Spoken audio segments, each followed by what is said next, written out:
Not everybody in your life is meant to stay in your life. This could be a reason, a season, or a lifetime. And each part of your life are various seasons. And some people are going to be there then. Some people are going to be there shorter. Some people are going to be there forever. Let's chat. Check it out. Hey, everybody, and welcome back to the Positivity Experience. It's your girl, Lori, and man, am I excited that you are here today. I'm excited that you are here every day. And I love, I tell you this all the time. I love this topic. Well, I do love this topic. That's why I give you these topics. And every one, it reminds me also of the things that I've gone through, maybe am going through, or could potentially go through again in the future. And when I'm sharing these with you, and we're going to talk a little bit about it during this podcast, you're going to see, and it's what I've been writing about in my second book, where you don't realize how far you've come until you pause and look back at where you've been. Because if you don't, you're going to always think, oh my God, this hill is high. Oh my God, this hill is steep. And it is steep. If you're going to go climb Mount Everest, well, you're going to do it very slowly. You're going to stop at different points. You have to let your body adjust to the altitude. And if you keep looking at the top of the mountain, it's still going to look like such an uphill battle. But sometimes you have to look back and go, oh, holy cow, I actually did come far. So when I'm looking at this, and maybe when you're listening to any of these podcasts, you're like, damn, okay, I thought maybe I realized I've come a lot further. And that was kind of an aha moment when I was putting this podcast together. And I was talking a little bit about it in my book. That's why I wanted to make this a thing. And I'm excited. And there is a great worksheet over on Patreon that's going to help you really understand where your resistance is, which we've talked about multiple times. So there's only so many ways and reasons that you're stuck, right? There's nobody's reinventing the wheel. We're just putting different hubcaps on it because there's only so many ways. So if that's your jam, hop over to Patreon, patreon.com/the positivity experience. And on the higher tier of that, you do get a bonus episode. And this month's bonus episode is on emotional freedom tapping. It's one of my favorite things. And we're going to do a video. You're going to have a reference guide. So again, you just pop on over there. All right, let's chat about it. Oh my gosh, this is so powerful if you allow yourself to hear it. Now, you might even find resistance. You might be like, this sucks. Well, you know what? And I'm going to tell you, and it's a very harsh fact for you, it's going to suck. Okay, I mean, it's going to be hard, but how you see it, before we even talk about this, in general, if you see it as hard and, oh my gosh, I'm bitching about it, I don't want to do it, it's uncomfortable, then you're not going to grow. You're just not going to grow. There's no scenario where you're going to go, I'm going to understand it, then I'll be okay. No, because a lot of it is going to go into acceptance, especially when we're talking about this. There's many reasons. We're going to talk about that. And we're also going to talk about your role in other people's lives. We get really caught up, right, in our own space. I want these people to be here. Me, because that's all you can really see. You're the one that's living with you, right? But it's also when it comes to other people. And then you go into the rejection and the abandonment and why this happens. So there's a lot of reasons. And this is where you're going to find more open wounds. When you are triggered, triggers are beautiful, beautiful, beautiful things. Stop resisting triggers. They are supposed to be uncomfortable. They are supposed to be fear-inducing because it is demonstrating to you. Your inner child, like I said before, is waving a flag that says, this is bothering me. Stop ignoring it and address it. So as you're navigating through this, in any of the ones that I'm doing or anybody else for that matter, if you are looking for it to be a fast fix, if you're looking for an aha moment, you're not going to find one aha moment. You're going to find multiple. And accepting that people in your life for a reason, a season, or a lifetime is one of them. And you might think, well, it's my parents. Of course they're going to be in my life for a lifetime. They don't have to be. They really don't have to be. If it is a problematic situation and it no longer serves your growth, then guess what? They really don't have to be. Of course, if you're an adult, right? And you're in a place where you can distance. And I want you to understand that there's psychology behind it because relationship shapes your personal growth, but not all are meant to be there forever. So I want you to think of your life as a season, okay? Winter season, spring season, I don't care. Just pick a season. And think about how you navigate into it, right? Let's go spring. In the spring, you're coming out of winter. In the spring, maybe you're gardening. You are planting new seeds, you're putting new things in. Throughout the spring, you're nurturing it, and then it's going to come into full bloom. Some are going to stay and some are not. We have annuals, we have perennials. Some of those flowers that you're getting, oh my God, they're beautiful. You see them, they're so pretty. The colors are vibrant. It makes you feel so good. It isn't going to be there forever. You're going to have to take it out. And some of them, you're going to get there. Some of them are going to be there. And this is where you got to really look at people as plants or flowers. And any analogy that's going to be, some are going to stay, some are not. So I go to flowers. When you focus on that and when you're accepting of that, you're able to enjoy it more for what it is. You could be like, God, I love this plant so much. This plant is so pretty. But instead of going, oh my God, this plant's only going to be here for 6 weeks. Oh, I hate when this plant goes away. You're not going to enjoy the plant. What? You're just going to complain. You're going to be sad. You're going to be sad from the beginning that this plant, and you've nurtured it and it's been great and it's made you happy and you've taken really good care of it. And you're, oh my God, I'm sad that this is going to go away. But not everything is meant to stay in your life forever. So when you can look at people as flowers, little bit, again, pick your own poison, whatever.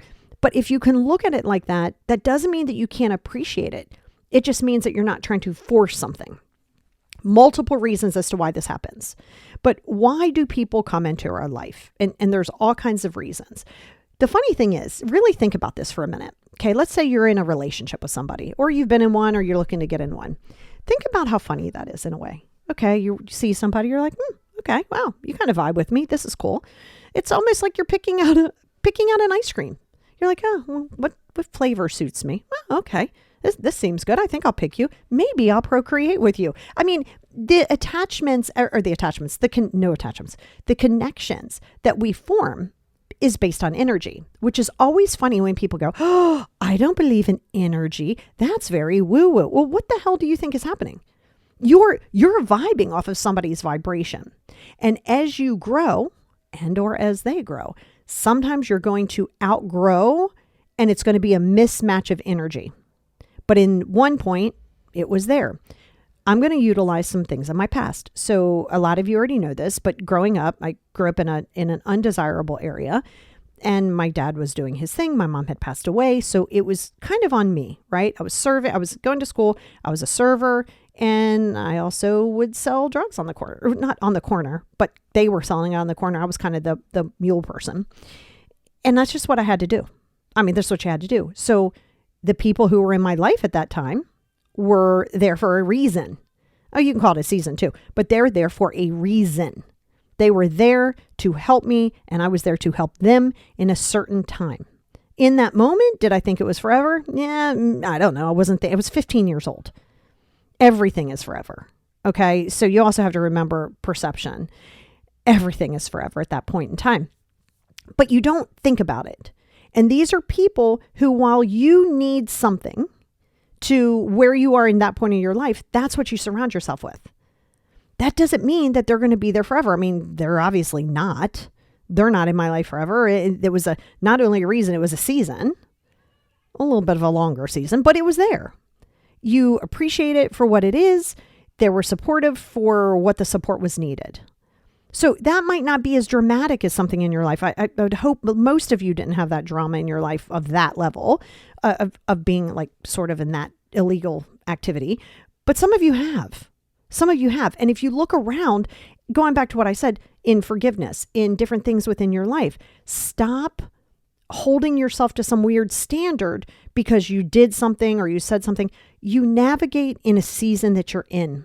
And you navigate in a season you're in based on the fertilizer or whatever the lifestyle that is in your life right now, or at that time, right now, or even right now. Okay. And it's important because they're there because there's psychology behind this. There is psychology behind it. Of course, there's attachment theory. One of my favorite things. If attachment, cognitive dissonance, all of these things are something that align with you, every one of those has its individual own podcast here on this channel.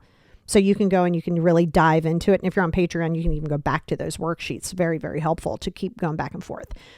But we form bonds that help us navigate life challenges. That's what we do.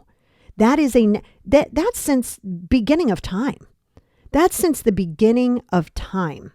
It's nothing we have created. That's in our ancestry. That's in our survival. You align with people who are in that zone and in that season for you. I mean, that's just how attachments work. And it's the psychology, right? There's the psychology behind it, but it's going to fulfill specific needs at that moment. Now, where that becomes an issue is where, due to our trauma, due to different parts of where we are in our life or where we've been in our life, those attachments can kind of stay. All right. So other people might be navigating their life. People are going to outgrow the role in which you play in their life. Okay. I really need you to understand this. It has nothing to do with your value whatsoever. It has to do with psychology. It has to do with energy. Take emotion out for a minute, because we know you're going to outgrow things, but you have to remember, so are they. This does not say anything about your value. Your value is always at a 10. It also isn't like, well, they can't see my value. Maybe they did at one point. Maybe they don't now. And maybe you don't fit into their journey, and that is okay. Maybe the point and the purpose that you played in their life might be done now. And now when you are in an unhealed state and you're battling abandonment, rejection, you're having a hard time with emotional regulation, you're going to take that personal. It's going to be like, well, I did this and now they abandoned me and they left me. Listen, I understand that you're allowed these feelings, and I need you to hear that. You are allowed these feelings. I don't want you to somehow or another internalize these feelings about your value. That's not real. Your value isn't based on that. But I also want you to remember, before you go down this rabbit hole of course, now they can't benefit from me anymore. But the reality is the shoe does go on the other foot of yours. It isn't always malevolent. It isn't always, manipulative. You are going to outgrow situations and the version of the people that are in your life today. That is going to happen. And on this growth journey, and I've told you, and I tell every client from day one, the people who start on your journey will often, not all people, but will not always be on the whole journey. Either you will navigate out of that relationship or they will, because there's a mismatch of energy, right? So there's Maslow's hierarchy. So let's talk about Maslow's hierarchy. These are hierarchy needs. There's safety, there's love, and it's whatever fills what you need at that moment. So you can have a mentor that fills a need at that moment. You can have a teacher, you can have a professor, you can have an instructor, and they are in your life for a reason. You need that mentor in your life for that reason. That mentor doesn't have to live in your life forever. This is where this is going to come in handy. And get real honest here. Let's say you're in a darker place of your life. Okay. You're just not in a great headspace, and you felt lost. You felt all of those things. And I don't know, someone comes into your life. You meet them in a counseling session, you meet them at hiking. I don't care. And you feel as though, wow, this connection was so helpful to me. It really helped pull me out of my dark space. The issue comes when you kind of feel, okay, this was good. This was good. I'm not really getting anything out of this relationship anymore. And when you hear getting out, you think, how can I benefit from it? That's not where I'm going. Not everyone in your life is on your growth journey forever. They serve a point. Think of mile markers on a road. Mile marker 111, you might need them on your journey till mile marker 150, but you're not always going to need that. That's why there's exits on every highway. You need that road, you need that direction, but you don't have to stay on there forever. The issue comes when you start with this guilt and the insecurity of like, but they were there for me and they did these things. And now suddenly you feel as though this person, you guys have to be in each other's lives forever because of this amazing thing that happened that pulled you out of this darkness. That's where you have to be careful. That's where attachment theory comes in. That's where obviously insecurity, low self-esteem comes into play, where you feel like, okay, they did this for me and now I have to repay this for the rest of my life. But the facts are that season may have ended. That reason and season may have ended. And then you're trying to make this relationship work, and you're trying to, how can I navigate it more? And I want this relationship to work. Some of the hardest things that you're going to face is acceptance. It sounds easy. Just accept it. And it is easier once you start it. And once you put the ego aside, but you got to do the work. It does get easier, I promise you. And it is definitely prettier on the other side of that. However, it's going to be a little stormy. It's going to be a little earthquakey until you can get there. And you never know when it's going to crop up again. But you have the capability. And that's the important part. If you haven't, let's say you're still in that dark place. Let's say you're in a dark place and you're looking for someone to be in your life for a reason, season, or lifetime. But in your mind, it's usually always going to be a lifetime. And you're looking for this. Well, now you're seeking something and you're trying to make a connection happen. Or you are under the illusion that because somebody's a parent or a spouse or all these things, that they have to be that person that's in your life forever. And they don't. I know that's tough because you look and you want the picture perfect family and you want the picture perfect extended family. You want it to feel this connection. And so we ignore red flags and you try so hard to fit into some mold and try to smush them into your mold. I can remember growing up and after mom passed and dad was in the bars all the time and I was out doing my whole thing trying to survive, I would see people. There wasn't no socials. Wow. There were no socials. So it's not like you got to see it in your face all the time, but you could see it like my family's, my friend's family and how they were. And it was this connection. Of course, you realize now most of that was dysfunctional. You don't realize that at the time. You see it as a picture perfect thing. So you try to keep people in your life for a lifetime. And quite honestly, some of these people are only going to be there for a reason because some of those reasons are like, oh, okay, well, this reason is here. And I now have learned more about myself. I know what I don't want in my life. And this is how you cannot be bitter getting out of a relationship, like a love relationship, even a friendship. Don't get bitter. You're allowed your feelings. Don't get bitter. Get lessened. Get lessened. And the lesson isn't that you're stupid. The lesson isn't that you're dumb. That's not it. The lesson says, I need to work on my boundaries. I need to look at the wound in which it exposed. I need to say, did I feel that I was in this for the right reason? Now, of course, you're dealing with narcissism. You're dealing with sociopaths and psychopaths. It's going to be harder because they have a covert way of confusing you. But not everybody who's going to confuse you or you're going to feel confused is a narcissist. It's just sometimes we want them to fit so badly that we don't understand what else we need to do. So not everybody that you're holding on to is because it was covertly done to you. But you have to understand you're not going to carry the same needs. You are going to outgrow those needs, as are they. And there is something in psychology called mirror neurons and its social connections. Have you ever heard someone say, I'm mirroring somebody else's energy? You walk into a room, you're feeling fabulous. Woo, it's a great day. And you sit down and someone is just so freaking negative. They're bitchy, they're negative. And now you took that energy and you're blown.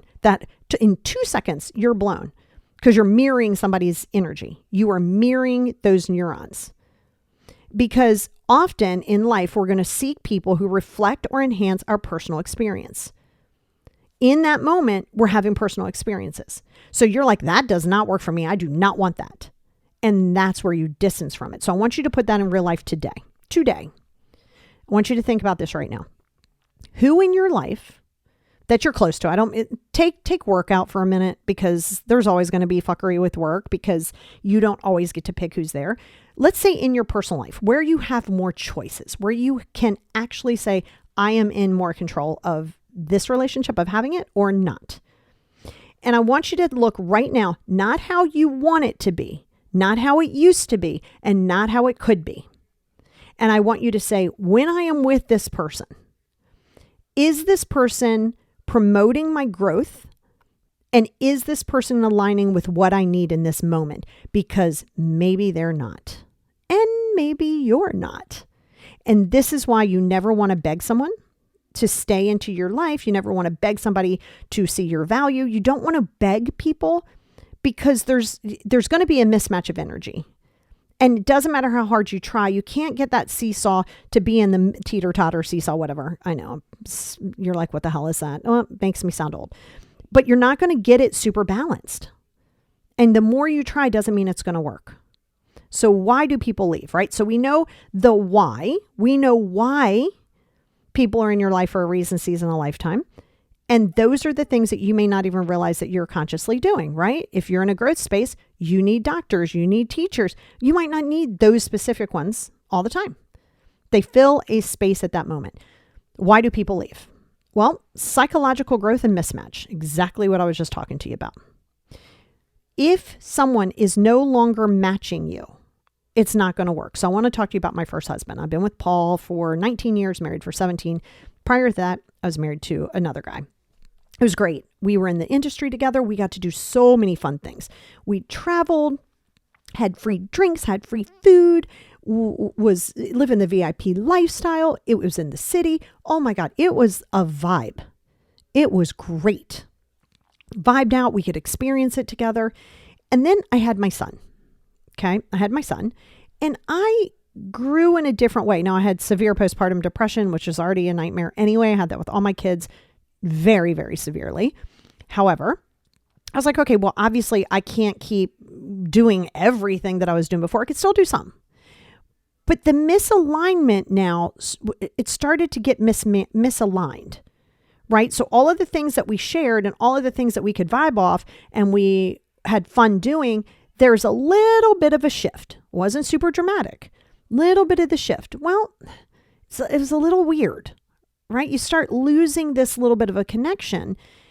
And believe me, at one point, he and I were eating seasoning salt, steak seasoning salt. Now, some of those things you don't forget. He's remarried to an amazing person. And of course, he and I still chat like, hey, how are you doing? Great. Merry Christmas, all that stuff. And we're on, and even his wife and I. However, that's something you don't forget, right? When you're literally putting Morton seasoning salt in your hand and you're eating it because you haven't gotten any money until like a day later, 2 days later, you kind of don't forget those things. And that's why in the moment, it creates even more of a bond during that time because you're like, holy crap, nobody can even understand what I'm going through right now, but this person. But as I had my son and as I was going in one direction and he was going into a different direction, not bad, not good, different, then it just wasn't going to work. It wasn't angry. It wasn't because of another person. You have to be willing to accept this person or this situation is not benefiting me any further. And if it's not benefiting you, the reality is you're not benefiting their growth either. You could be quote unquote holding them back and vice versa. And you appreciate it for what it was. You appreciate it. Don't try to understand it. Don't try to change it. You will get in misalignment. Most people aren't going to go getting in relationships. Let's say you believe in marriage and you get married. Most people I know have never said, you know what? I think I'm going to go get married for like 3 years. Like 3 years on purpose, right? You're like, oh, 3 years and then I'm going to check out. Most people aren't going into it that way. Things change. People change. And it's tough and it's hurtful. But you got to understand that you're going to have a psychological growth or it's going to be a mixed match. And relationships are rooted in shared experiences. But those commonalities may dissolve, which is what happened with my ex and I. It dissolved. We had that. It was great. It was fun. It's done. It is what it is. You're allowed to mourn it if you want. And sometimes you think it's going to be a lifetime and sometimes you think it's going to be something else. But the reality is at some point things might fizzle out. It really might fizzle out, as tough as it is. And vice versa. Again, if me and him were mismatched, it's not just about me. It's not just about he's not in alignment with me. I obviously wasn't in alignment with him either. And that's where you can put your ego aside. You don't care how you want it to be. You have to accept things as they are today. Eric Erickson, I know, cool last name. Every time I bring him up, I'm like, ooh, I love that. Eric Erickson said in the stages of psychological development, evolving needs are what we align with in our life of change. Evolving needs is what we align with in our journey of growth, basically. And you can't unneed what you need at different parts. So when you're trying to drag somebody along in attachment, because now we know, because this causes dissonance, cognitive dissonance. You're like, I want to grow. Oh my God, I want to live my best life, but I want to bring all these people with me. Then you're not going to grow. You are not going to grow. But my mom, accept it as it is. This is Radical Acceptance 101. It is my favorite thing to talk about. It is my favorite thing in the world. And it's one of my favorite things that kept me on this planet. Radical acceptance. Not as I want it to be. not as I imagine it to be, but the reality of how it is. And it is so freeing. I have a whole podcast on that. Highly encourage you to go listen to it. It's probably back in the hundreds. So you want to go back. I don't know exactly what number it is.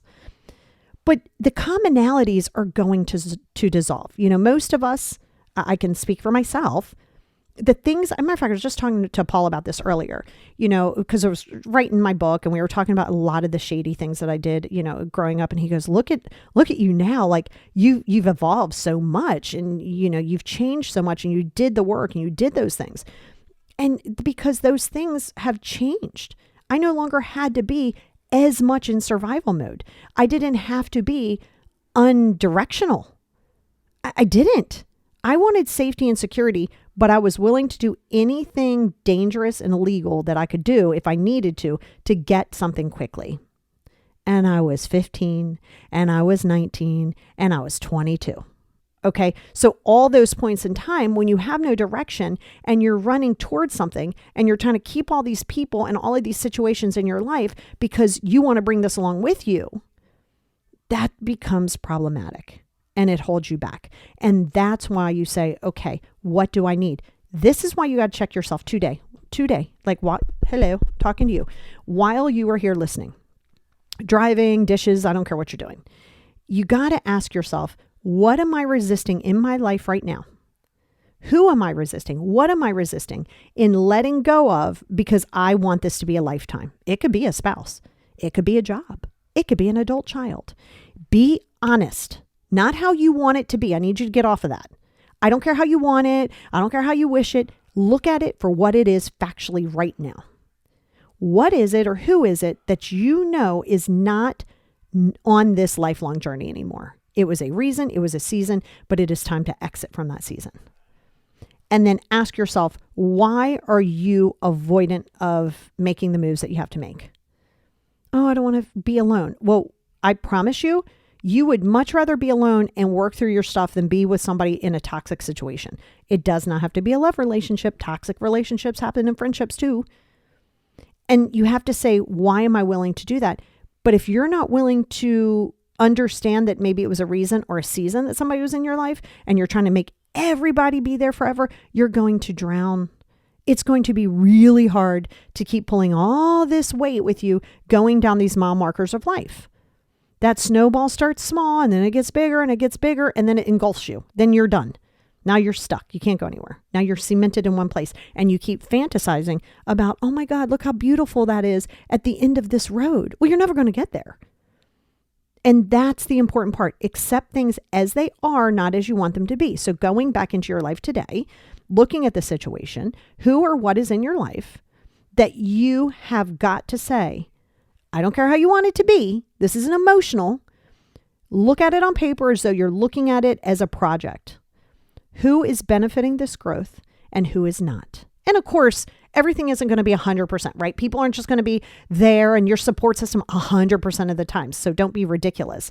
However, is it more not on your growth or more on your growth?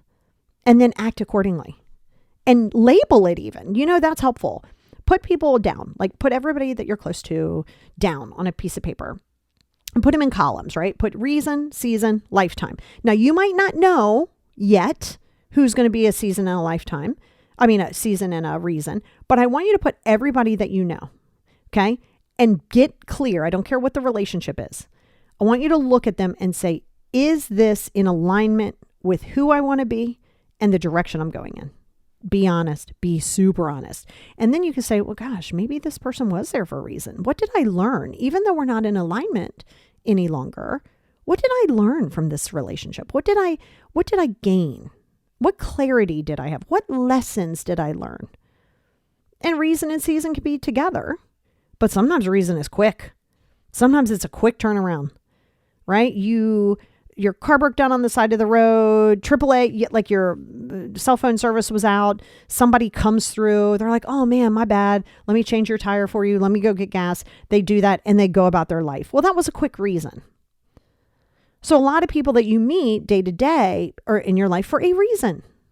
The coffee machine broke at work. The guy comes in and you're waiting to get the coffee and it's your personal one and he comes in and he fixes it. Well, he was there for a reason. So don't try to sit there and assign people roles that you want them to be in. Accept it for what it is without getting attached to who it is that you want to be that way.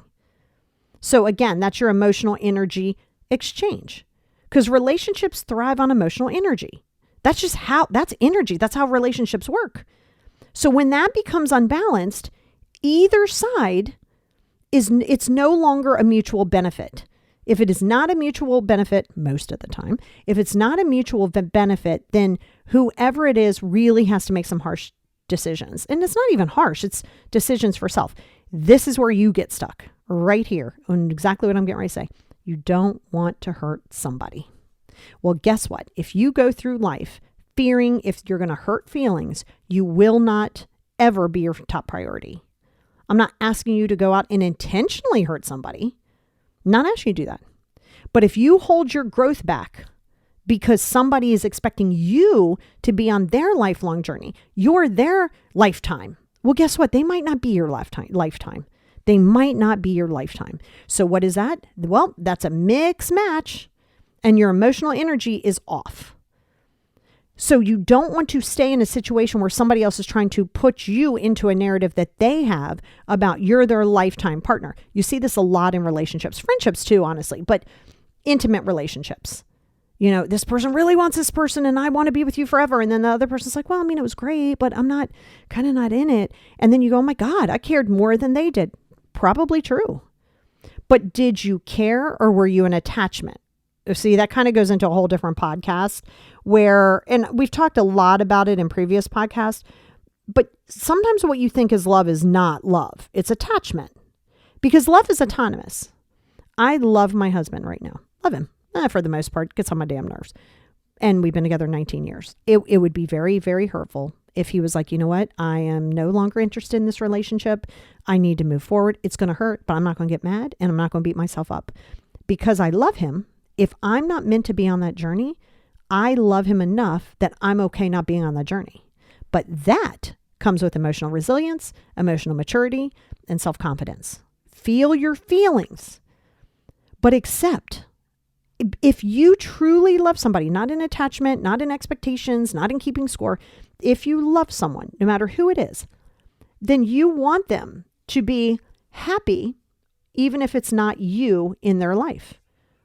And you got to say, if that's not the case, why not? Like, why? What is it that you feel that they owe you or that you want them to be? And again, going back to what I said before, reason, season, lifetime. But can you accept the role in which they're playing with that? Because if you can't, that's where the attachment comes in. Now, there's neuroplasticity and new patterns. So think about new habits, right? So again, let's say you go out, you're like partying and life is great. You're out living your best life. And you're just having a blast and you have a group of people that you're doing this with and it's so fun. Well, you might have new habits now. Your new habits might be 5 a.m. You might be getting up at 5 a.m. That's not me. So good for you. 5 a.m. You might be up. You might be doing all of these amazing things, but those people aren't doing that anymore. They're not part of that habit anymore. So if they're not part of that habit, and you're forming new habits, thoughts, and priorities, people are not always going to align with that change. So then you have to say, am I willing to change on my growth for me, even if that means I'm outgrowing somebody else? By the way, this does not mean that you're better than. I feel like we need to address that. Just because somebody outgrows you or you outgrow them doesn't mean that you or they are better than anybody. It just means that, you know what? It was great while it lasted. Accept it for what it is. And you keep it moving, because you can't outrun neuroplastic, like your brain, your energy. You can fight against it all you want, but energy does not lie. Energy doesn't lie. Energy can't be manipulative. Their ideas can. They can come in hot. They can carry negative energy. And what does that mean? Their energy is not lying. Somebody can say to you, oh my God, I'm great. I'm peace and love and happiness. But that energy is like absolutely off the chains in a negative space. I don't care the words that come out of somebody's mouth. You can tell me all day what an amazing person you are, how empathetic you are, how much you love somebody. But if you're negative and judgmental, I don't care the words that come out of your mouth. So you can say things And you can think, oh, I'm going to pretend I'm this way. You can try, but your energy is not going to lie. You can't mask your energy. You can try, but it's literally a vibrational pattern and you can't change that unless you're truly in it. So people might not align with that anymore. Why do we struggle to accept? Well, of course, we know many, but you struggle to accept for multiple reasons. Loss aversion. We've talked about loss aversion. Humans are way more sensitive to loss than looking and feeling joy about creating new relationships. Think about that. If you feel as though you're losing something, sometimes it's hard for you to look and go, I might find something better. Let me take the effort and figure out the joy of figuring out who I am today. So you resist the level of loss. But I think we need to get very clear here. You can't lose a person. They are not keys. Person can pass. They can. A person can exit your life. They can. You're not losing anybody. And I think when you can reframe that, it's going to help you get through it because your brain goes, oh my God, it's loss. We don't like loss. We do not like loss. I'm averse to that loss. So this is where you start to kind of run into yourself a little bit. And you got to be so careful of that because it's something that you're going to continuously repeat and try to force. Cognitive dissonance, my favorite thing to talk about. Again, whole ass podcast down the road in the past that I did. And that's when somebody's leaving. And when they leave, in your mind, it conflicts your self-image or your belief about permanence. See, that's the problem. You think things are permanent. People are not permanent. Your adult kids are not permanent. Your young kids are not permanent. Everything is not permanent. There's impermanence. It's a massive Buddhist practice, and you guys know I practice a lot of that. So that's important. So when you're in this space of permanence, right? Like you say, oh, well, I want this to be permanent, and I want this to be, lifelong, and I don't understand why it's not, and this is how I thought it was going to be, and now it isn't, and now suddenly it's you. There's something wrong with you. They left because of you. Well, maybe they did outgrow situations. Again, that has nothing to do with value. But in your mind, you might go, well, I believe that if you get married, you stay married forever and ever and ever and ever and ever. And then somebody rolls out or somebody's like, I'm done with this. You don't know what to do with that information because your belief is challenged. That's the whole concept of cognitive dissonance anyway. So you run into that space and it becomes so hard for you. So hard for you. And that's where you have to get really, really clear on what's going on. And that's just dissonance. Big one that seems common, and I don't feel like I'm giving you anything breathtaking here, is fear of abandonment.